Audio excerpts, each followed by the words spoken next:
Ulienda ulipigia bwana ukimwomba pesa upeleke wapi? Si ndio? Pesa yangu ya kutumia. Yeye ni bwana yangu.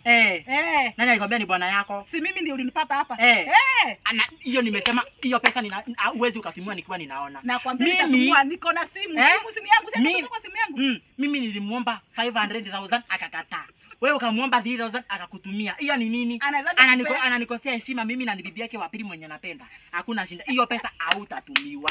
Nikiwa uhai hiyo pesa hautatumiwa. Na mimi nakuuliza nakupenda, si ndio? Unasema nakupenda. Na hau kama hajakutumia pesa mimi ndiye alitumia. Kumaanisha mimi ndiye anapenda.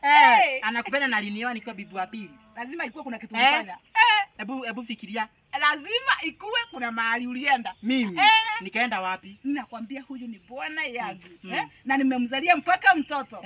Sasa unasema wewe unajua mimi sina mtoto wangu. Hakuna shinda lakini nimekwambia hiyo nitafanya juu chini pesa hautatumiwa. To bet. Tutafanya. To bet. Mkiwa na nani? To bet. Mkiwa na nani? To bet. Na nani? Hiyo pesa hautatumiwa. Nimekwambia to bet. Na kuambia nitatumiwa. Ngoja.